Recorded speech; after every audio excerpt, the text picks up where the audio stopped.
Hi, everyone. I hope you're all doing great today. Yes, I know it's been a long time. I miss you guys. I miss you a lot. All right. But well, I'm so happy to be back. And today, I am just going to rant as usual. The first part of my rant today is going to be more like an update to my last video, which I titled Road to 2027. One Nigeria meets no Nigeria. Most of you must have seen it. It was in part one and part two. And then in the part two of this day's rant, you're going to see something that I call the legacy of bigotry that is now coming to a head. When I get to that part, you're going to understand exactly what I'm talking about. But let's get started with this update to my very last video on the topic that I'm discussing today, right? My last video on this topic, I will say it again, was titled Road to 2027, One Nigeria Meets No Nigeria. And in that video, from the part one to the part two, I explained to you guys some of my permutations, some of my predictions on what was to come. Most of it didn't seem likely. Most of it didn't sound like they were plausible, like they were even going to happen at all. But as we speak today, you can bear me witness that a lot of what I said in that video has now finally come to pass. Did you hear about the ADC, the coalition that was formed in Nigeria that took the incumbent APC by surprise? They never saw it coming. Even up to today, APC is still trying to understand what just happened. And I told you that something was going to happen, that the North has come to a place where they have decided that they can never trust Bola Ahmed Tinubu again. I told you that in those videos. I told you that no matter what happens, that the North is going to do whatever it takes to oust him in 2027. I even read for you where they made mention of what happened to Jonathan, who became a one-term president. And they even started referring to Tinubu as a one-term president. I told you that. And remember, I also told you how the Northerners were already discussing the possibility of having a viable Southerner to take the place of Tinubu. And I mentioned that P2B was the name that has been going around.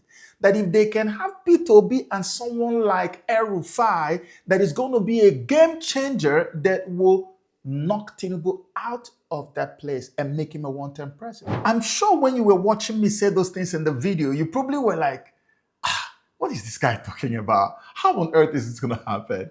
But guess what? P2B and the El-Rufai I spoke about are members of the coalition. Voila, right? They are members of the coalition. And just recently, El-Rufai's son made a post saying that, this could have been a very good time for Atiku, who probably thinks that his time has finally come. But that going by the cult followership of P2B's followers, that the only person who could unseat Tinubu in 2027 with the backing of a Northerner who will serve as his vice president, a popular, prominent Northerner, that the only person who could do it is P2B, El-Rufai's own son. Remember, we talked about P2B as president and then El-Rufai as vice president. Now his son is telling you in a tweet that the only person he thinks could actually win in 2027, having a Northerner as a VP, is P2B, not Atiku. So I remember weeks ago when I made a post to counter what my brother Kenneth Okonkwo was saying. I saw a post where Kenneth Okonkwo was saying that, that happened, that the best person to unseat Tinubu in 2027 is Atiku or a Northerner. Or rather, I think he said a Northerner. And it was so mind-boggling. I couldn't believe he would say a thing like that. You know why I couldn't believe that and I had to counter it immediately? Was because we have in Nigeria today, I explained this sufficiently in the previous videos. We have in Nigeria today a gentlemanly agreement that implies the Northerners will rule for 8 years of a 4-year term each. And then after that, the Southerners would take the same turn and do their own 8 years. So when Buhari, who is a Northerner, took over power, we knew that there was nothing a Southerner could do within the next 8 years, that it would either be Buhari finishing the 8 years, or maybe he does one term and another Northerner will now come and do the second term of 4 years. But of course, incidentally, Buhari finished all his 8-year term. Now is the time for the Southerners. It is Tinubu, who is from the South, that is taking the turn of the Southerners. And that turn implies that we have 8 whole years to go. Tinubu has only done just 2 years. He has 2 more to go, and then he's now going to go into the second term of 4 years.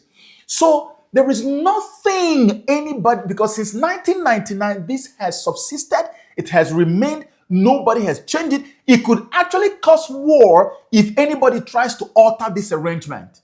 That's how serious it is.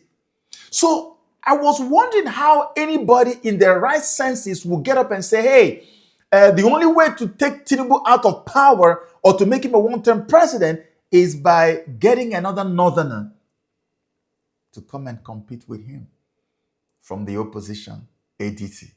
That is absolutely ludicrous. It is impossible. Because the moment that happens, the first sentiment that is going to become very prominent in the South is that, oh, the Northerners actually do think that they are the owners of this country. The Northerners actually feel like they are untouchables, like they are larger than life. Like, I mean, who do they think they are? You did your 8 years, you now want to take another 40 years from the one that belongs to the Southerners, so that it will be the Northerners have done like 12 years when the Southerners have done only 4 years. It doesn't make sense. In fact, the sentiment in the South is going to be so strong that even people who didn't like Tinubu or who don't like Tinubu at all will join to fight against that candidacy of the Northerner called Atiku or whoever it might be. Because it is not the time of the North. The North has finished their own time. It is now the time of the South. And so the only way clearly that anybody can possibly psychologically, emotionally, and then politically oust Tinubu in 2027 is by showing up with or bringing a candidate from the South who is very formidable and very viable and massively loved by the people, who has what it takes to even oil and generate a lot of sentiment from disillusioned Nigerians and Southerners from everywhere to be able to vote against Tinubu. And not just vote against Tinubu, but start to defend their voting in 2027. And if truth be told, the only person who has that is P2B. P2B is the only politician in this present age outside of Buhari who actually can boast of having a voting bloc that is solidly with him, that doesn't shift, doesn't go anywhere. Like year in, year out there, despite all that happened to them in 2023, the bloc, in fact, it has even grown larger than it was before. It has ballooned almost out of proportion right now. That's the only guy who can do that. And the Northerners know this, because to them, Tinubu's continued presidency is an existential threat to the North. If the North is complaining so bitterly about Tinubu now, imagine what they think about him coming for the second term. In their minds, they believe that Tinubu's second term means that the North is going to be wiped out, the North is going to end, all the legacies are going to end, everything about them is going to be finished, everything about them will be over. That's why recently, the Tinubu's camp was celebrating. They were all over the media, rejoicing over the possibility of having a so-called strong Northerner in the person of Kwankwaso to come into the APC camp, so that they can actually host somebody. They say, oh, this one is a part of the APC, so we can use him to win a lot of Northerners to ourselves. during 2027. And so when the rumor was gaining a lot of strength, we started following it. And then it turned out that Kwankwaso actually was invited, and he had some what we call closed door meetings. Nigerian politicians do that a lot. Closed door meeting with the president. And after that, everybody was expecting for Kwankwaso to come out and then make a public statement and say, hey, I'm now with the president and the APC, and anybody who's against the president, the person needs to have their heads checked. And that's what everybody was expecting. And then all of a sudden, what we saw from Kwankwaso was now berating the president and his regime, saying that they have taken the North for granted, that they have abandoned and ignored the North, and that all the program that they are doing, all the developmental strides that he's claiming to do, that the North is left out of it. Can you imagine someone who was supposed to have gone to have a closed door meeting with the president on how to join forces with the president to win Northern votes? Now comes out, the first statement he makes publicly is to berate the president. Tells you how the Northerners feel about President Tinubu's regime. Because as far as they're concerned, this regime is going to destroy them. And the biggest problem too is that even the president's southern bloc is shaky. The reason it is shaky is that the president's appointments, if, for instance, the president came to power and said, okay, we're going to make this a North and South thing so that I can pull all the Southerners with me, and then we go to war with the Northerners and we're going to defeat them, all right? It would have been a different thing. But the president, rather than Southernizing his regime, he's Yorubanizing his regime. He has made appointments that are almost 80-2 in favor of the Yorubas. So even the Southerners who are supposed to be defending him are not defending him. They are siding with the Northerners because they're saying, this man, on what basis should I defend him? Look at all his appointments. How many people from my tribe are in that government? How many people from my tribe were made ministers? How many people from Nigeria is a grossly divided nation. We have close to 500 ethnic groups in Nigeria. That there are three that are the most prominent ones: the Igbo, the Hausa, and the Yoruba.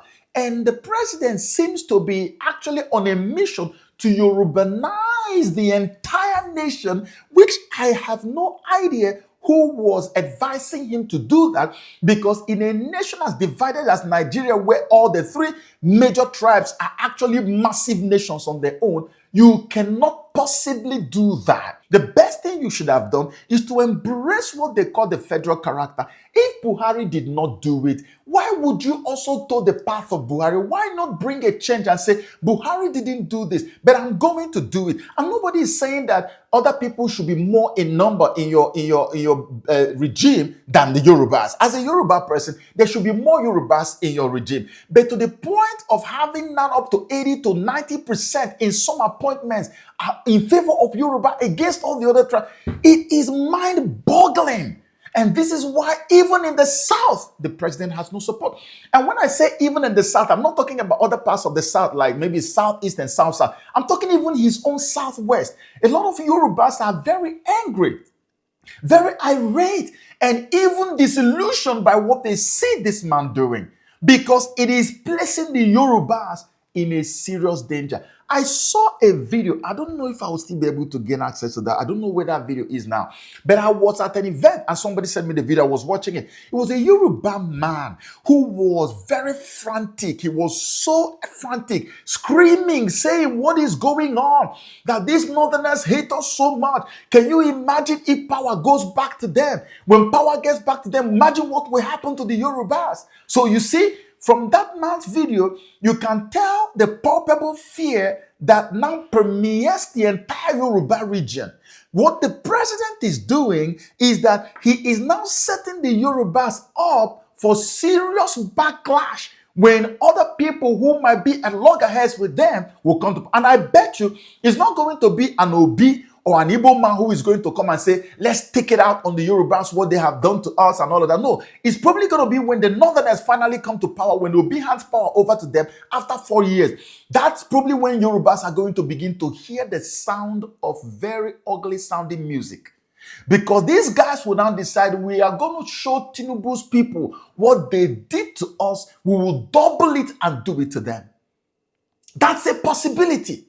That's a strong possibility. That's why you should never, ever, when you have an opportunity, because you know you cannot lord it over everybody in a country like Nigeria. So you should tread cautiously. But the president doesn't seem to be treading cautiously. He's just doing his thing. It's like him and his Lagos gang go over to Abuja and they want to make sure everything is Yorubanized.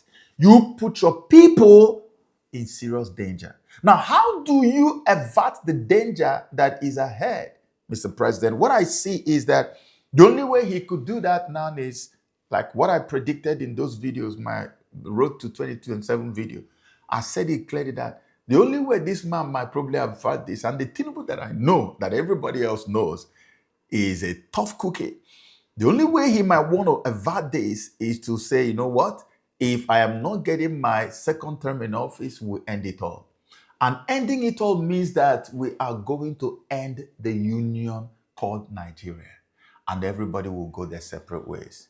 Because the fear of him leaving the Yorubas under a regime that is not Yoruba, after what he has done within these 4 years that is about to finish, is going to be so strong that he wouldn't know how to do that.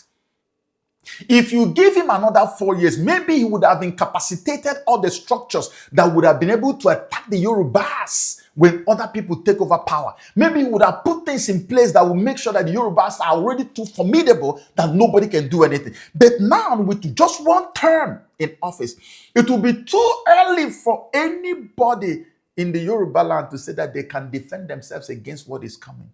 So Tinubu will say, for me to leave my people vulnerable, it is impossible. We are going to have to do what? Break it all. It's either I have it or nobody else has it. And that's where the problem is going to come from. And that's how you're going to see Nigeria come to a place of breaking. Because Tinubu must want to do his 2 terms. The man is stubborn. Everybody knows. Whatever it takes. And because he is such a stubborn guy that must have his way, and then we all know that the North has already declared openly, I am repeating it to you because I said it in that video or in those videos. They have said it clear that you are not going to tell anybody to go to court, to Mr. President. We are not doing go to court again. When you hear that, alarm bells should go off in your head. The moment you hear nobody will accept go to court, just know that war is coming. It's as plain, as simple as that. Because the easiest way to declare that somebody has won an election in Nigeria is to tell you that, oh, you should go to court.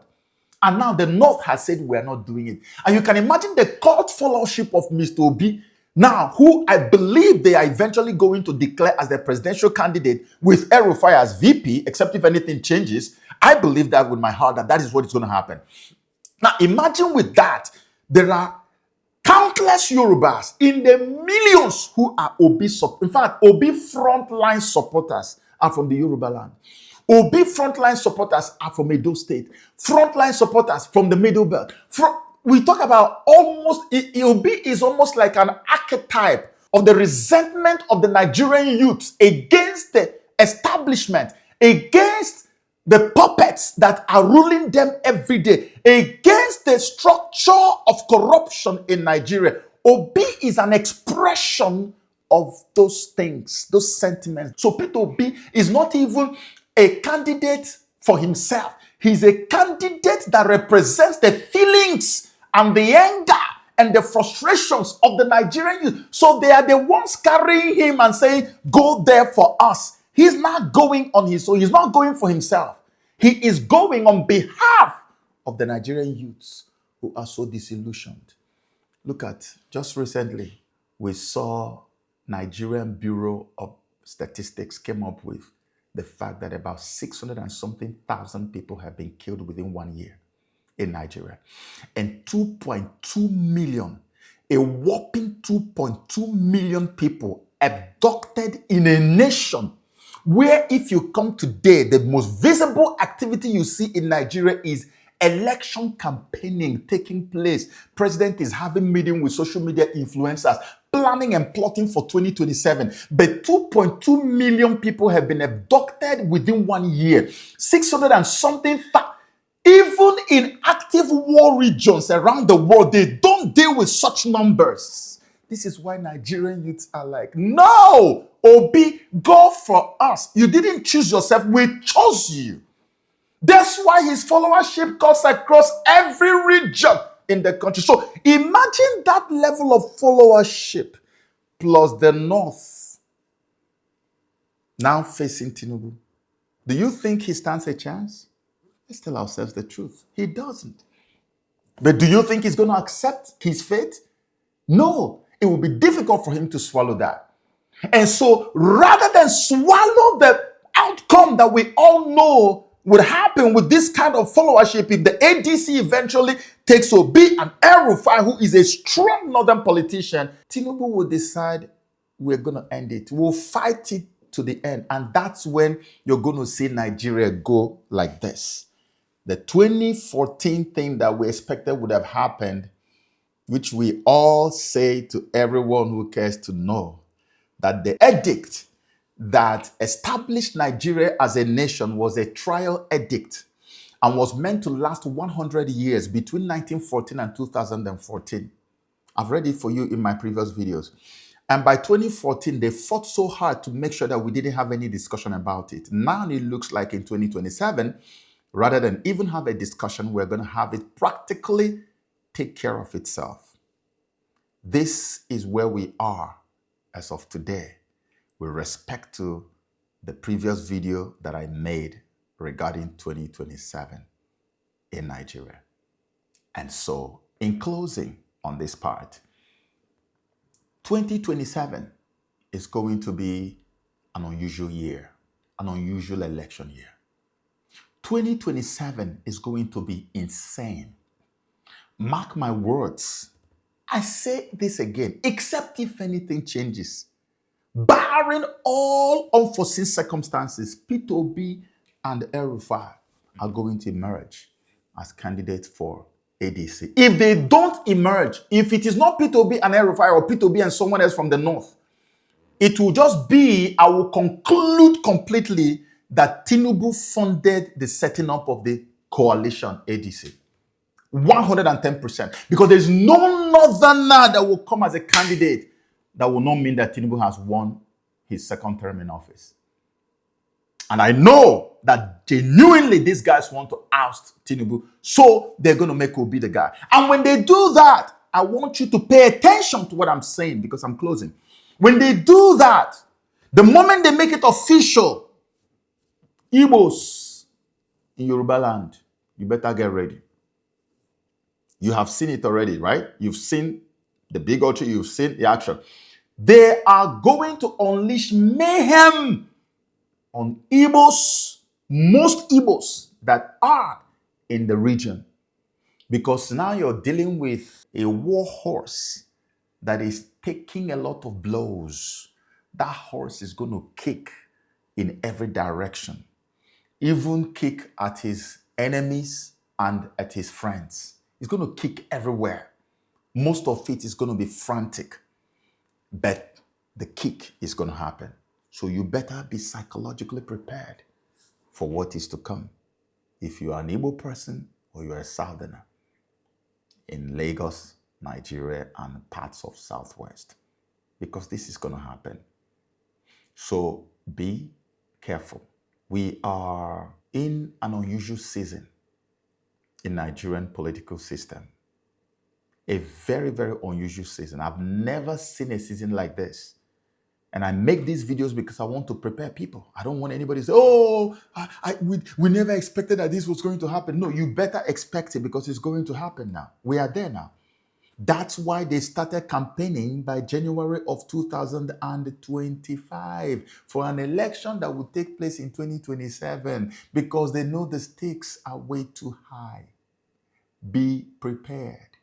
There is going to be a major national emergency all over the country because of this election. It is not going to be an election. It's going to be a war. That's why they are already having meetings with influencers, both online and on ground. It's going to be war.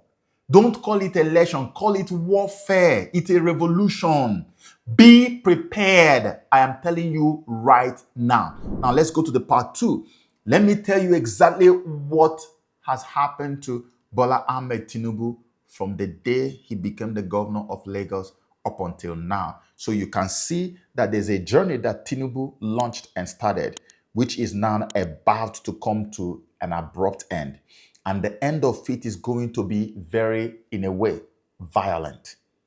I want to take you through that journey that he began and that movement that he started in part 2. So come with me.